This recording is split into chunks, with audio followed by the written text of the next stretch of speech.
Hi, I'm Melissa Kaplan, and welcome to North Shore News. PATV is proud to announce our 5th win of overall excellence for public access station in the Alliance for Community Media's National Hometown Awards competition. The Alliance for Community Media represents over 3,000 public, educational, and governmental access organizations and community media centers throughout the country. The ACM works to protect the interests of these access centers and those who use the facilities and equipment to advance their causes through cable television and the internet. Our winning entry, PATV's Year in Review 2016, can be viewed on our YouTube page, PATV Long Island. Thomas Crumpter, Nassau County's acting police commissioner, is set to retire in July. County Executive Ed Mangano will promote Deputy Commissioner Patrick Ryder to Crumpter's post, where he will serve for the time being as acting commissioner. Ryder has led the department's intelligence unit. The town of North Hempstead is acting to control the tick population with birds.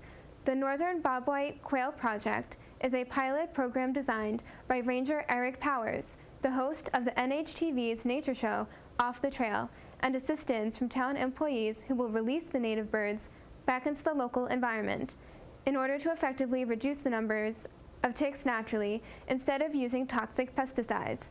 In July, the birds will be brought back to their place of birth and be released in the town's 200 wooden acres across from the North Hempstead Beach Park and also along the Hempstead Harbor Trail.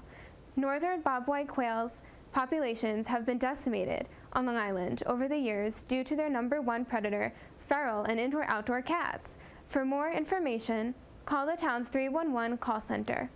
Comptroller Thomas DiNapoli and Senator Elaine Phillips are encouraging the community to check to see if they have unclaimed funds. Unclaimed funds are monies that have been dormant or forgotten. Banks, insurance companies, utilities, investment companies, and many other businesses are required by state law to turn over inactive accounts to the state. The Office of the State Comptroller then serves as custodian of this money until it is claimed. The Comptroller's Office is currently holding approximately 200,000 accounts worth $115 million from the 7th Senate District. Residents can perform a free search to see if they have unclaimed funds in their name by visiting phillipsnysenate.gov.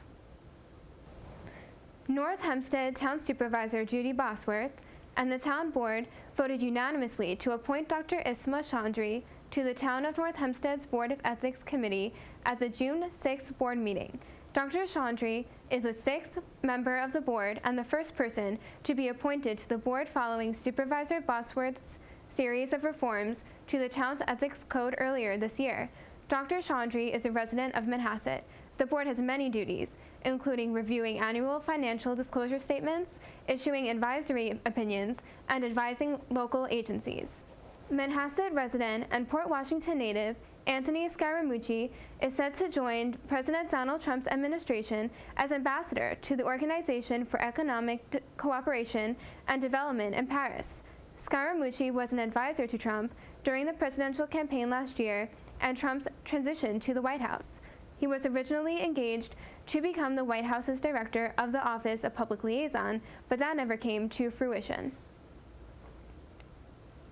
The Manhasset community gathered to bid farewell to longtime Superintendent Charles Cardillo, who is retiring after serving the Manhasset School District for the past 12 years. I just want to highlight some different things, maybe by groups. First of all, our support staff at Manhasset. I know a number of people had to leave, but when we look at our custodians, our cleaners and maintainers, our clerical, our teachers, our aides, tremendous. Mother T, who's down here, Mother Teresa. Okay, tremendous camaraderie and spirit among our support staff as we go through it. There were a number of teachers that may be here now, but there were many teachers that were here earlier. During the day, I had a great day today. They had me over at, we went over to Muncie Park, visited every room over at Muncie Park with the children. I would do that once a year, going to every room within the district during Thanksgiving time on the Wednesday before Thanksgiving and checking in on every room and every office. But the teachers really are the heart and soul of what goes on because of the amount of contact that they have on a daily basis. And the fact is, I've been able to speak to student after student after student and their love for our faculty is second to none, because they really see the extraordinary commitment that exists at the elementary, middle school, and secondary school level. And when I speak to our students, I know I cry, but when I hear them, I'm inspired by what they say about our teaching staff because of the kind of wonderful things that are being done on a daily basis. So our teachers, big round of applause really for our teachers.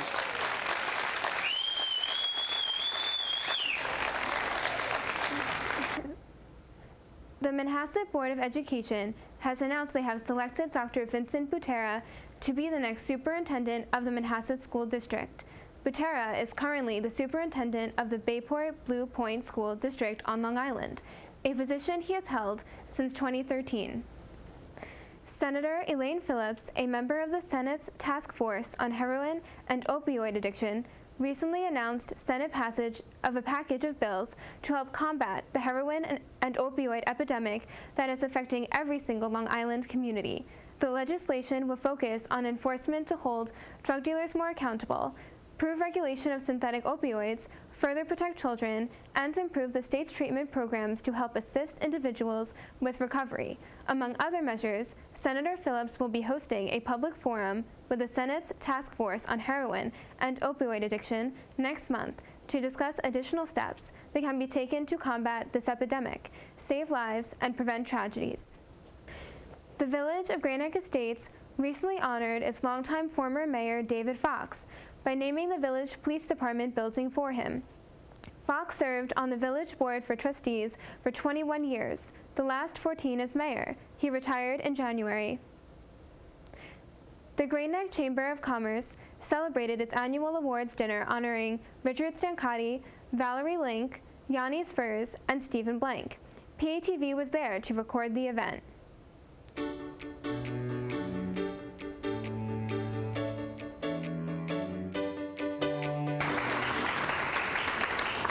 Our honorees have been selected tonight because they are leaders in our community. You know, I was so excited when I heard he was getting the Crystal Award. I thought maybe Billy Crystal would be here. Seriously, though, this is a great honor, especially since only one other person in chamber history, Elliot Rosenblatt, has received this award. I'm very honored, Elliot, to be in your company. I want to thank the Great Neck Chamber of Commerce, my fellow business owners, friends and family that are here tonight. I came to Great Neck when I was literally 19 years old, and since then I love the community. I love the support. I would work for 10 years as a daily newspaper reporter and editor, and then decide to open my own businesses, buying 2 weekly newspapers in Queens. My decision was based on an old-fashioned idea, that good journalism would be good business. As a previous resident and someone who still works in Great Neck and absolutely is in love with this town, it's important that we support our retail environment and our retail community. Tonight, for my 6 years of serving the community, I want to thank all of you for standing by my side. And it is an honor to serve as president. And hopefully I can continue to keep striving every day to bring great things to the community. Now I am entering a new chapter in my life. As one door closes, another one opens. And as Bob's Hope would say, thanks for the memories.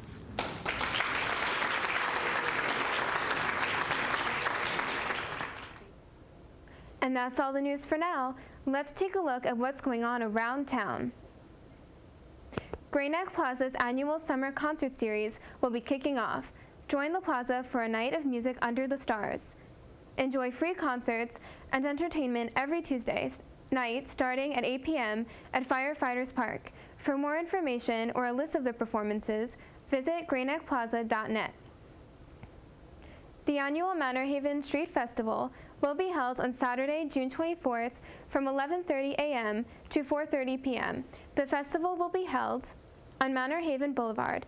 Enjoy a day of family fun with vendors, food trucks, clowns, and face painting. The Town of North Hempstead Stop Throwing Out Pollutants program will be held on Saturday, June 24th at Westbury High School from 9 a.m. until 3 p.m. The STOP program offers Town of North Hempstead residents the opportunity to dispose of dangerous and chemical waste that is too dangerous to dispose of with routine curbside pickups. Residents may also bring their sensitive documents to the STOP event for proper shredding and destruction to prevent identity theft. The town will no longer be accepting pharmaceuticals at the STOP program. To dispose of unwanted medicines, please drop them off at your local police precinct. The June 24th STOP events will also have a clothing donation area thanks to North Hempstead's partnership with Big Brothers Big Sisters. For more information or for future STOP program dates, call 311. Tickets are available free of charge and may be picked up at any TD Bank on Long Island while supplies last. For further information, please call the Nassau County Parks Public Information Office at 516-572-0200 or visit the Nassau County Parks, Recreation, and Museum website at nassaucountyny.gov/parks. And that's all the news for now. For more information about North Shore News or to see this episode again, you can visit us at patv.org or like us on Facebook. For North Shore News, I'm Melissa Kaplan.